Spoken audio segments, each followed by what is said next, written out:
I told you, family, that the subject for today's message is Habari, Gani.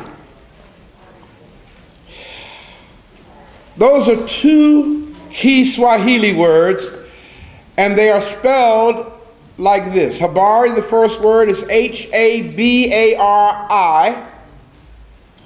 Habari, the second word, is Gani, Gani. Habari Gani in Kiswahili would be transliterated into English to say, what's happening? What's the news? What's going on? How you doing? All that. See, that's the deep thing about translation. Habari Gani means Habari Gani, period. But there are no words in English for Habari Gani, so we have to try to fill in the blanks with English words, and you always lose something in translation when you're translating from one language to another. What's happening? What's going on? How you doing? The other day, as I was walking through the shopping center in Georgia, a sister was coming toward me, and when we got in range to speak, I said to her, "How are you doing, sister?" And she said back to me, "Fine, thank you." We never stopped. We just, you know how you speak to somebody in passing. What if she had said to me, "Brother, I'm so glad you asked me that question. I am really having a hard time in life. I'm broke. Can't see how I'm going to make it. Would you please help share my responsibility and burden?" What if she had said that? She would have messed up my, "How you doing, sister?" She would have messed it up completely. You know why? Because when I asked her, "How are you doing?" I really didn't mean, "How are you doing?" Y'all grabbing what I'm saying? I was just speaking. My dad taught me, don't ever ask a person how they're doing unless you are prepared to do something about the answer.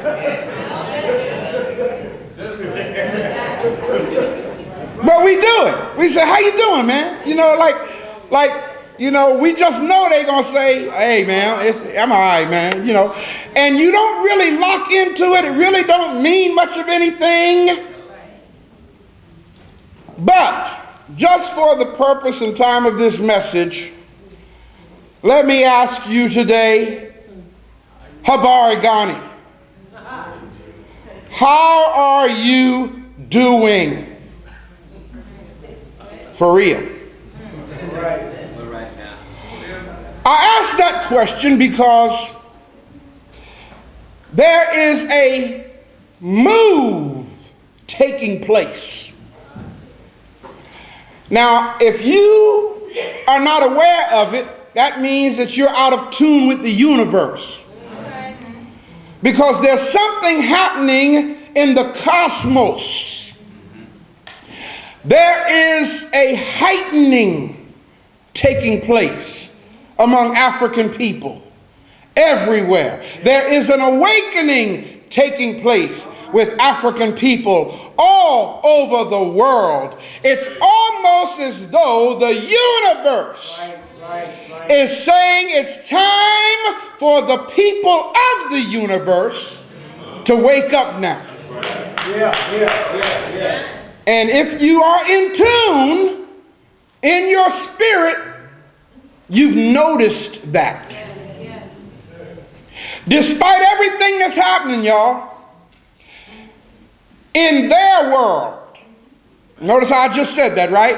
Despite everything that's happening in their world. And when I say their world, I mean the ruling elite. You see, their world is getting ready to fall apart. It's getting ready to crumble. Y'all remember some time ago, several years ago, I taught a message, Magog, your time is just about up. For those who don't know what Magog is, in the biblical text, Magog is Europe. So Europe and Europeanism and European philosophical perspectives and thought, your time is just about up. And all you got to do is look around and see that it's falling down, brother. We used to sing a song years ago in the church, Satan, your kingdom must come down.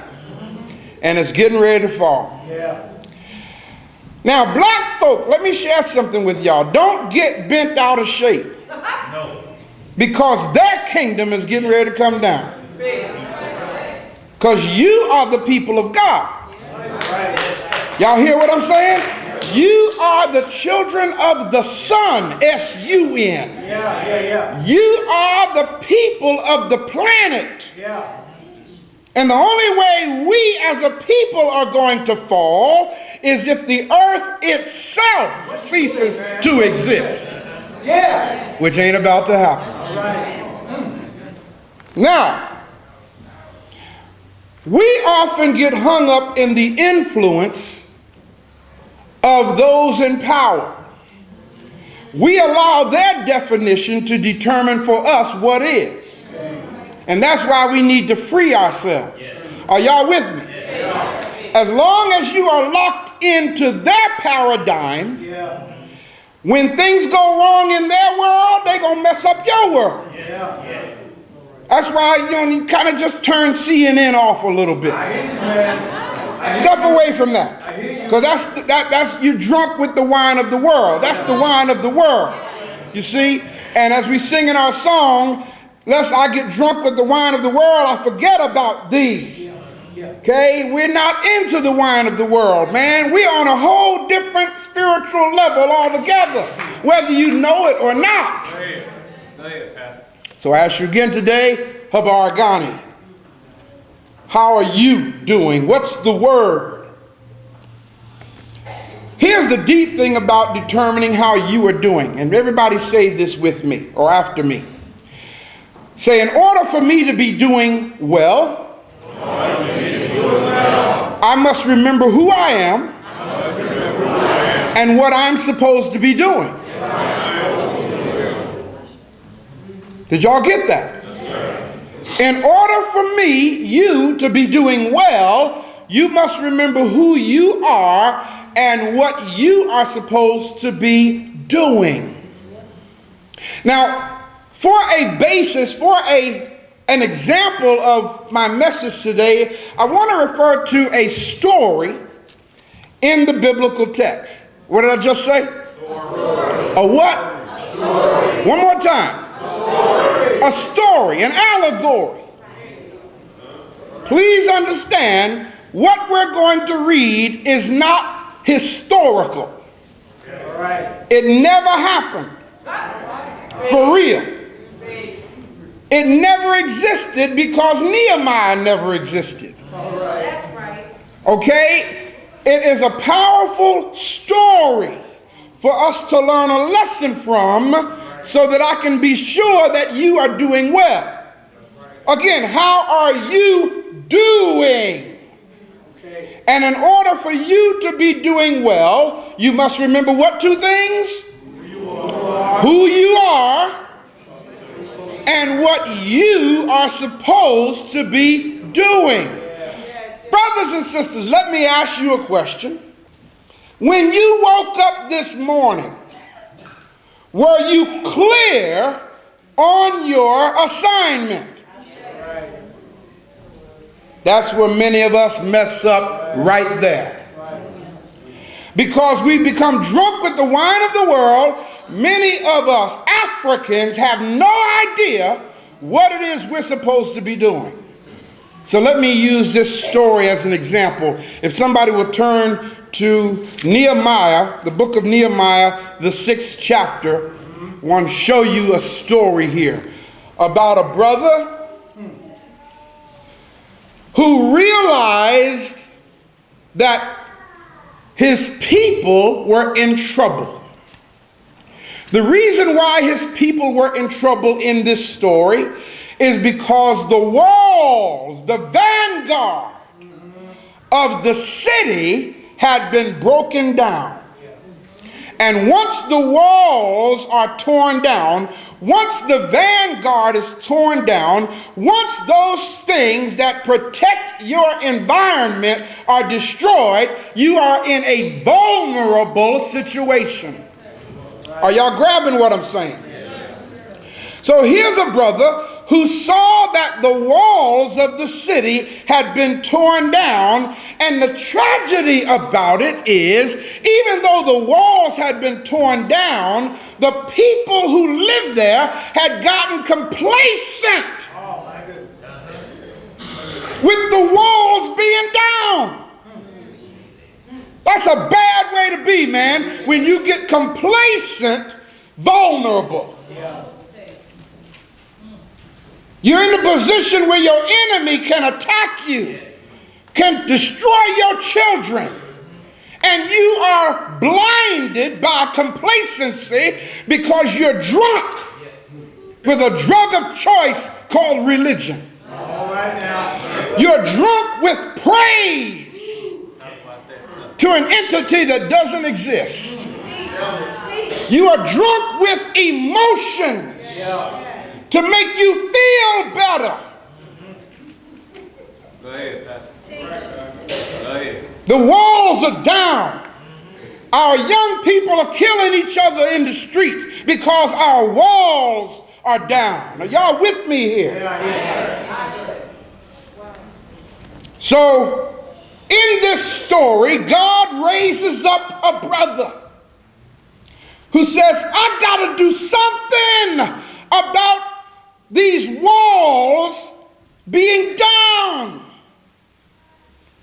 So he gets permission to rebuild the walls so that the people can have protection.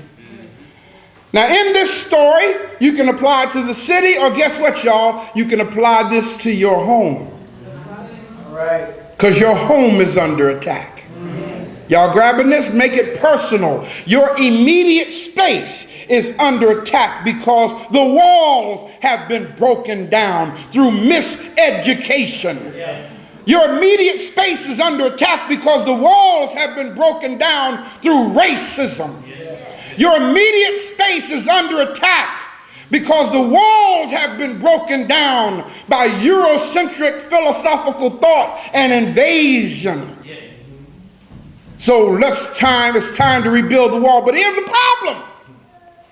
Whenever you make up your mind to rebuild the walls in your environment, guess what?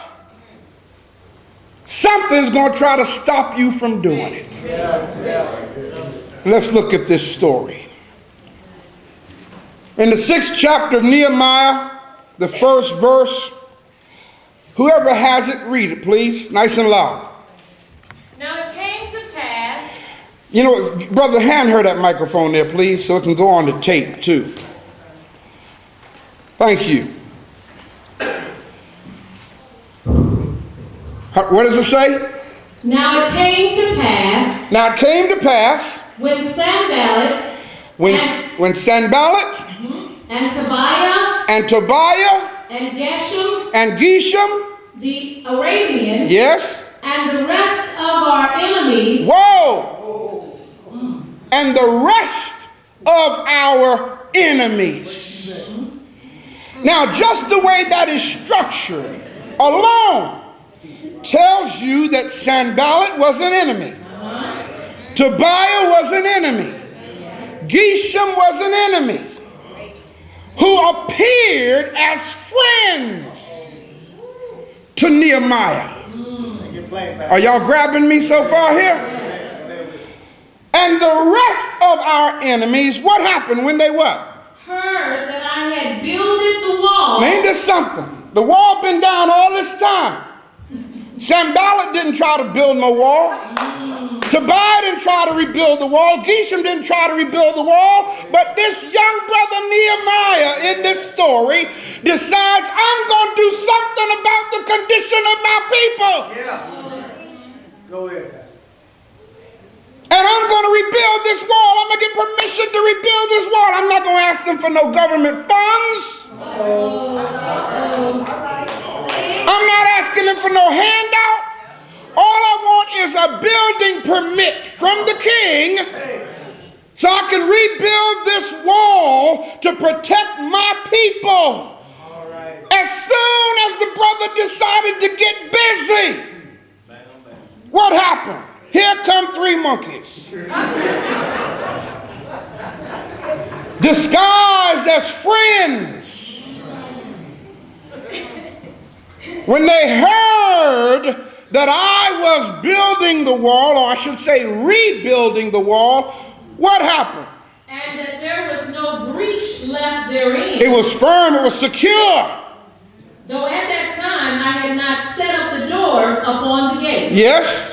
That Sanballat and Geshem, monkey number two, Geshem, sent unto me, saying, Come, let us meet together in some one of the villages in the plain of Ono. Oh my goodness.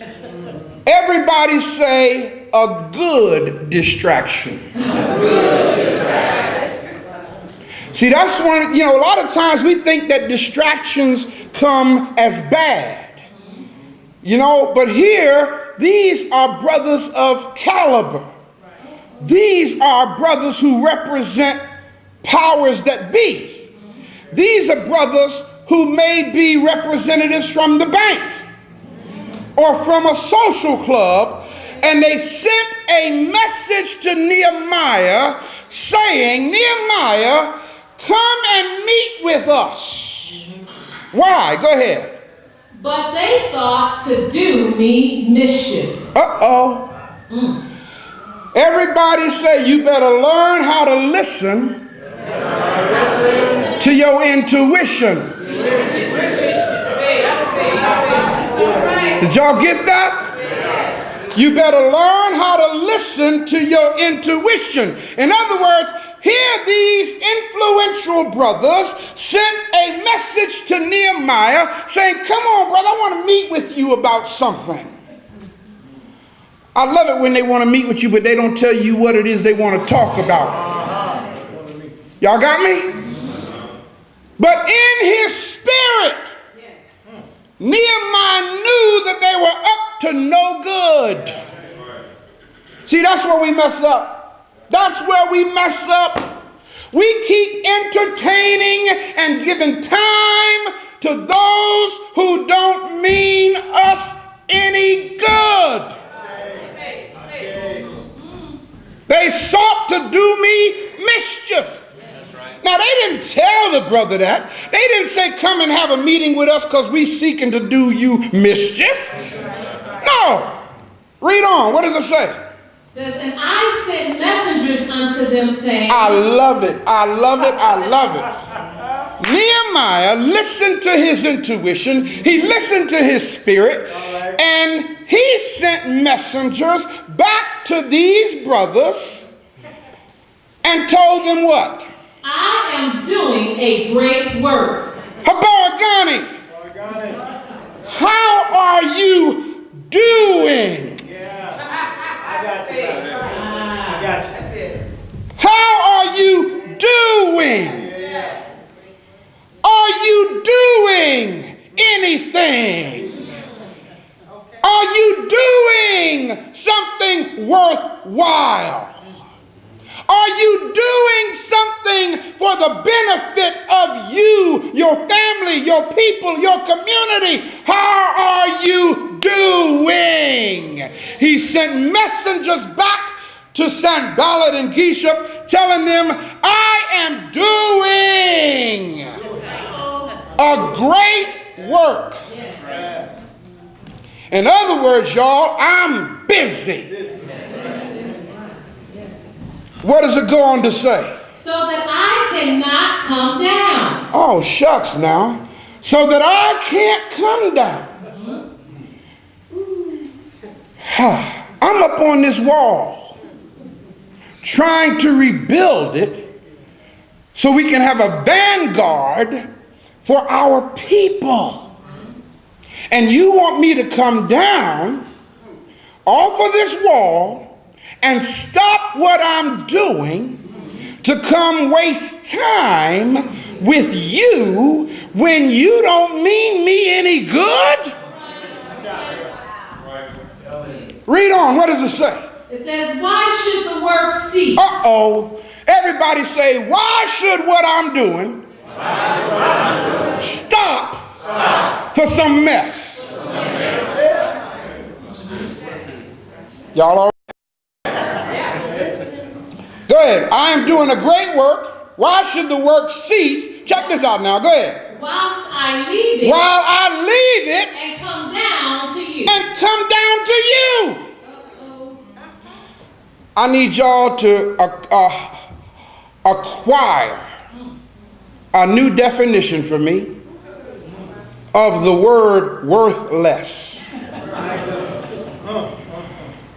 Leadership will teach you a whole lot, man. I'm telling you. Let me give you Ray Hagins' definition of the word worthless. Everybody repeat this after me. Anything or anyone who does not add anything to my life is worthless to me. It doesn't mean you are worthless to somebody else. See, and that's what you must determine. You must determine this person, okay, who wants to be so influential, do they add anything to me? Are they of any value in my life? They may be a bank manager. You got me? They may be a city politician.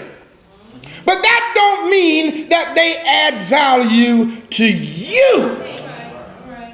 So you must, for the sake of your assignment, determine who adds to your life. And if they don't be ashamed, don't be afraid, and don't be a punk.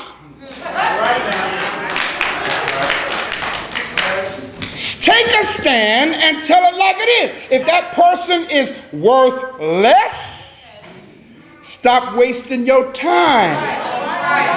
Can I get an ashe? They may come in a three-piece suit. They may drive a Jaguar. But that doesn't mean they add value to you. Stop being impressed with the ways of the world. If they don't make your life better, tell them like it is. I ain't got time for you. I'm busy. I'm on the wall. I'm working. Why should what I'm doing cease? What I'm doing might not be much to you. That's right.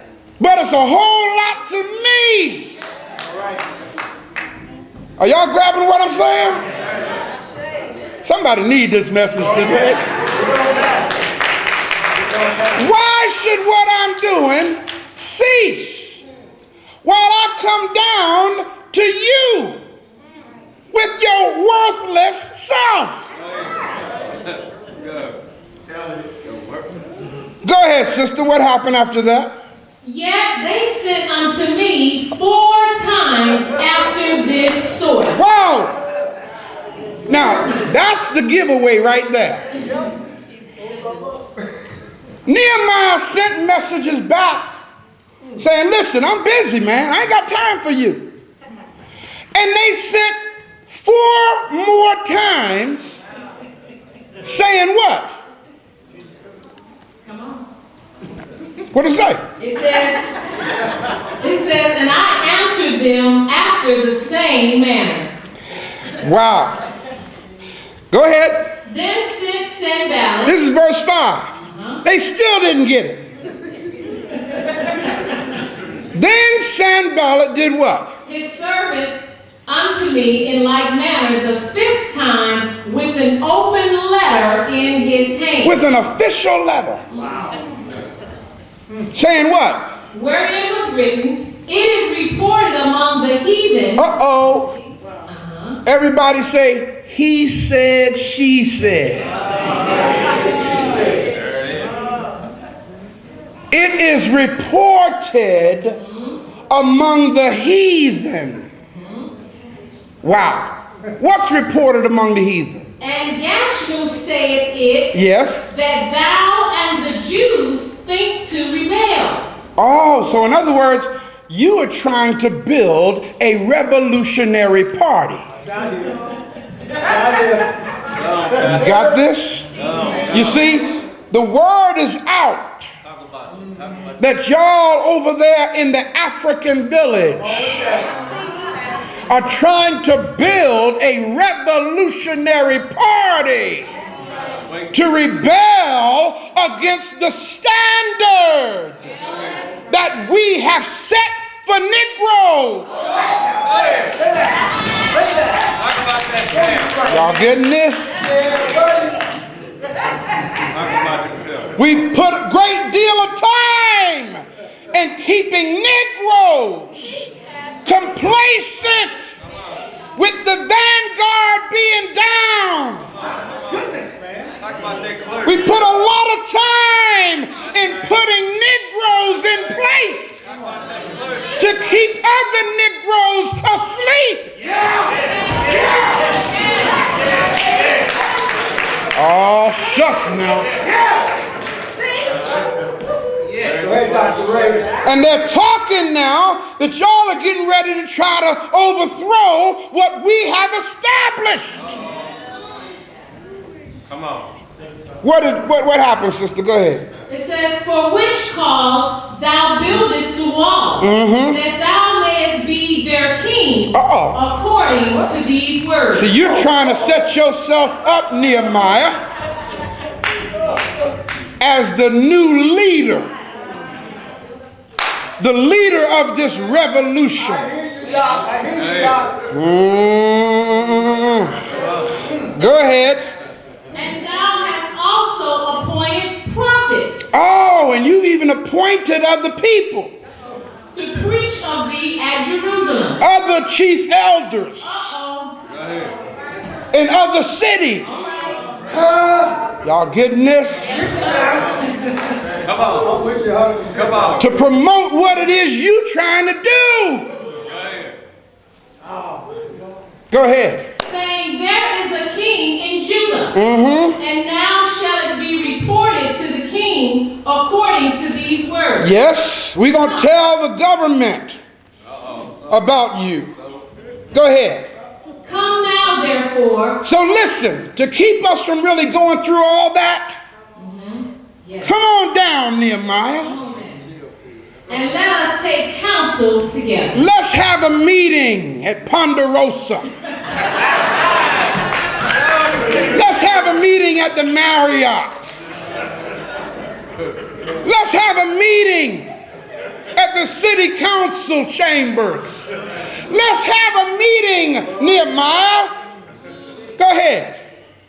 Then I sent unto him. And Nehemiah sent a message back again, saying, there are no such things done as thou sayest. Y'all lying. Y'all know y'all lying. Y'all making all this up.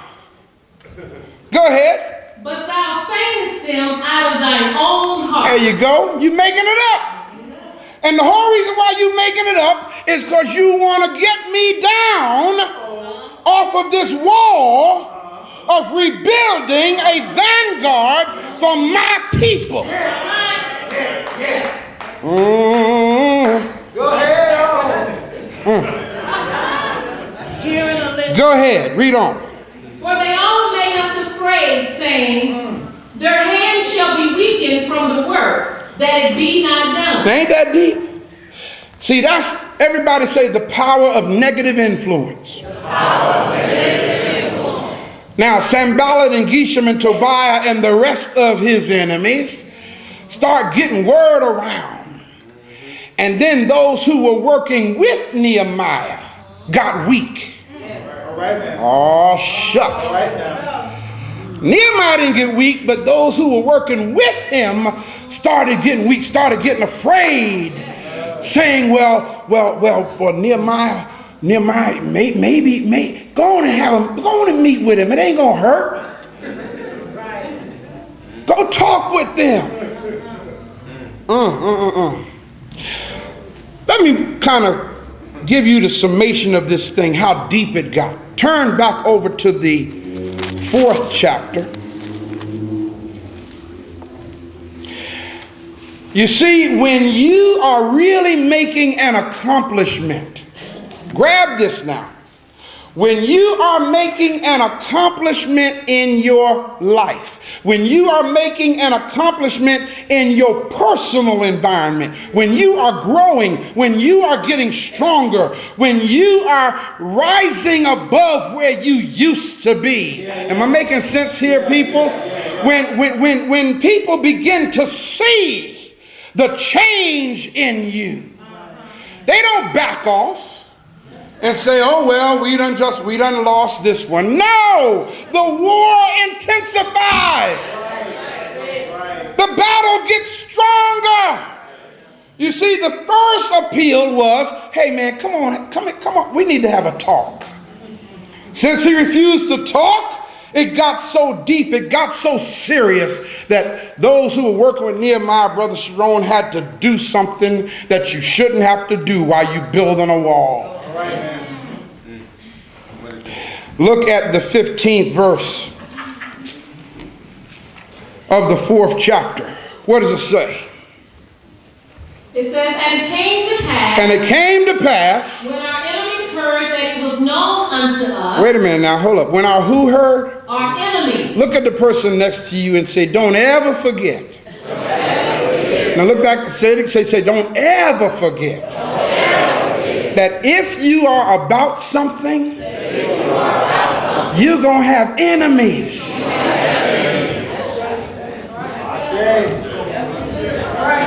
Please understand that. See, that's the problem. We don't want no enemies. We all want people to pat us on the back. If everybody's patting you on the back, you know what that means? That means you ain't got no spine. That means you a jellyback. If everybody's patting you on the back, that means that they like everything about you. And if people like everything about you, you are a dangerous person. You can't be trusted. You gotta have enemies. Oh man, let me drop something here. I hear something else here before going any further with that. Everybody say, I'm glad I got enemies. Oh man, this is important. I'm glad I got enemies. See, there is something I grew up learning, and I've experienced it, so I find it to be true, but not because it's in the Bible. All right now. In fact, it's in the Bible because it's true. It ain't true because it's in the Bible. Did y'all get that? There is a verse in the Bible that says, I will prepare a table before you in the presence of your enemies. Did y'all get that? So you gotta have enemies to be blessed. See, that's how God gets the glory out of your life. When everybody is looking for you to falter, when everybody is looking for you to give up and quit, when everybody's looking for you to collapse under the pressure, your enemy is saying, he's getting ready to fall, she's getting ready to come down, she's getting ready to come down, she's getting ready to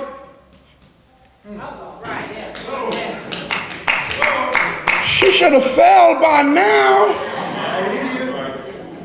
And what happens is God, the ancestors, got you. Oh my God, are y'all grabbing this? The ancestors got you. See, that's if you're busy. If you're busy, Habari, Gani, how are you doing? If you are doing what you are supposed to be doing, God will hold you up. Can I get a witness? And when God holds you up, your enemies get mad. They get upset because God is blessing you right while they're looking at you. Oh, shucks here. Let's go back and finish reading that. What does it say? When our enemies heard that it was known unto us, Yes. and God had brought their counsel to naught. Did I just say that? Yeah, you go. When your enemies try to bring you down, and the Almighty and the ancestors step into their plans and cancel them. Did y'all get what I just said? That's what it means when it says bring their devices to naught. It means bring it to no end. Look at somebody next to you and say, if you are busy doing what you're supposed to do, no weapon that is formed against you can prosper. All right. Y'all all right? Go ahead and read. That we return, all of us, to the wall. Now here's what's deep here. When our enemies tried to stop us and the ancestors and God said, you can't stop what's happening. Ain't no stopping them now. They're on the move. Got me? When God and the ancestors had brought the enemy's devices to naught, everybody got more busy, got more involved in the work. Now let's find out what happened. Go ahead. Everyone unto his work. Yes. And it came to pass from that time forth. Now check out what they had to do, Brother Sharon. I like to call Brother Sharon's name because he's our young warrior. See, he ready to go out there and get rid of Sanballat. He's ready to go out there and get rid of Geshem and Tobiah. He ready to go decapitate them completely. You see? Okay. So what did they have to do while they were on the wall? What did it say? That the half of my servants wrought in the work. Check this out now. And the other half of them held both the spears, Wait a the minute. shields and the bows, and the habergeons. Now you mean, see, here's what they had to do. Here's the strategy. In other words, the monkeys, Sanballat, Tobiah, Geshem, and the rest of their enemies were so bent on stopping the work that Nehemiah had to say to his team, okay, y'all, listen. We have to take another strategy here. All right. All right? What we have to do now is we have to arm ourselves. Okay. Because our enemy is bent on stopping us at any cost. So half of y'all build the wall. The other half, y'all hold the arsenal. Hey. The spears and the swords and the shields. Okay? Read on. What it say? And the bows and the habergeons and the rulers were behind all the house of Judah. Yes. They which builded on the wall, and they that bear burdens with those that laid it, every one with one of his hands wrought in the work. Can y'all see this? Yeah. See this in your mind. Here you up on a scaffold, building a wall, right? And you have to hold a brick in one hand to put into the wall, and in the other hand you have to hold a spear or a sword in the other hand. Y'all grabbing this? Everybody say African liberation. African liberation. Ain't no joke. Ain't no joke. Now, am I saying literal weapons? No, I'm not saying literal weapons. What I'm saying is you have to be armed with the sword of truth. Got me? You have to be armed with the shield of right knowledge. I didn't say shield of faith. Don't fool yourself. See, that's what they taught you in Christianity, the shield of faith. That ain't no shield. Faith is not a shield. No, faith ain't a shield. You know why? Because faith means you're believing in what you don't know. To have faith means to put belief in unverified thought. You got me? Faith is superstition. Exactly, brother. Faith means you don't really know if it exists or not. So you're choosing to believe. So let me change that from the shield of faith and call it the shield of right knowledge. You see, because once you know, man, shucks.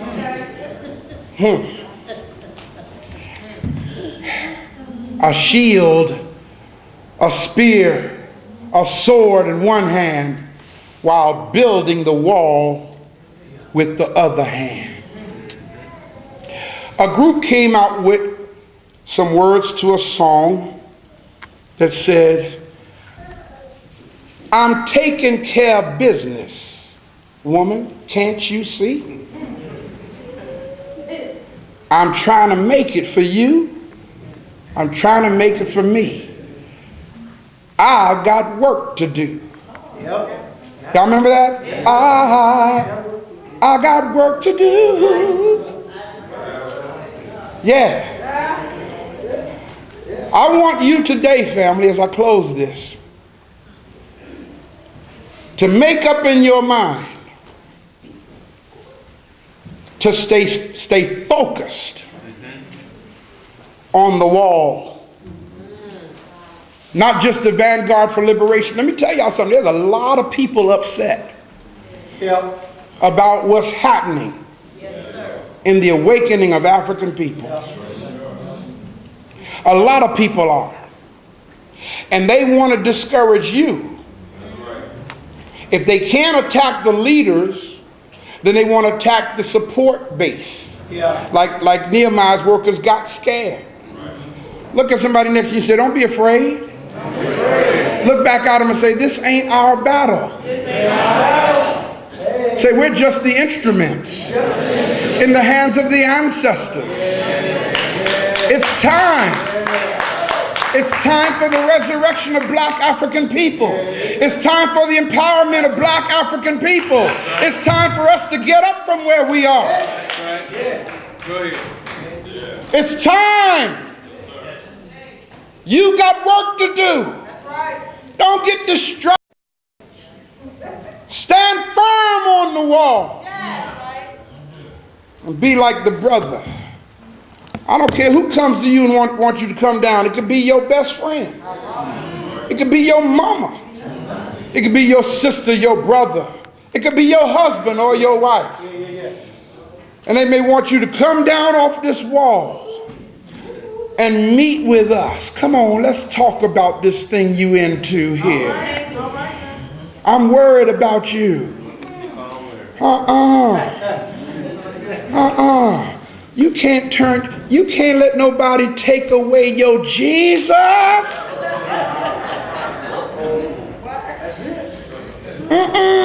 Come on, we need to have a meeting about this.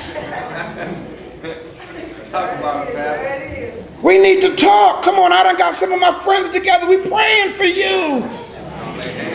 I got Sambalat and Tobiah and Geesham over here. They've been fasting for you. They've been in prayer for you. We love you. We don't want you to turn away from the lie. All right now. We need you to keep believing the lie so the system can work. And the ancestors are saying enough is enough. The ancestors are saying no more. We're not going to stand by and watch our children, our grandchildren, and our great-grandchildren be misled and led away with these falsifications anymore. We're going to raise up some Nehemiahs. We're going to raise up some Ursama, Atra, Satepanra, Metsu, Meriamans. We're going to raise up some Shabbatas. We're going to raise up some Taharkas. We're going to raise up some Shaka Zulus. Lead our people back to where they're supposed to be. We're going to raise up some Queen and Zingas. We're going to raise up some Ya Santiwas. We're going to raise up some Queen Netokrises and Queen Sobek Neferus to lead our people back to where they ought to be. And don't y'all worry about a thing, because we got this. So go on and build the wall. Go on and build that wall of truth. Even though your family might be afraid of the word Africa, say it anyhow. Say it until they start liking it. Africa. Africa. Africa. African. Yes. African. Say it till they start getting used to it. They may not want to hear it at first because they've been brainwashed. But say it until the little children start grabbing it. Keep on saying it. After a while, you start seeing little children saying, I'm an African, I'm an African, I'm an African, I'm an African. And the children start growing up with that pride. Yeah, buddy. You'll see that wall come back into existence. And I got something to share with y'all. This time when the wall gets built, it ain't coming down so easy. It ain't coming down. Because we learned from our mistakes. We're not going to entertain the enemy like we did before. See, we're a peaceful people. And the enemy came in and we received the enemy with open arms because they came like Sanballat, Tobiah, and Geshem. You follow what I'm saying? But we ain't going to fall for that again. Even if the enemy come dipped in chocolate, we're not going to fall for that again. Habari, Gani. Everybody say Inzuri. Asante. Habari, Gani. Inzuri means fine. So when I say Habari, Gani, how are you doing? If you're doing what you're supposed to be doing, you can holler back at me and say Inzuri, meaning I'm doing fine. Asante means thank you very much. Habari, Gani, which means now how are you doing? Ashe.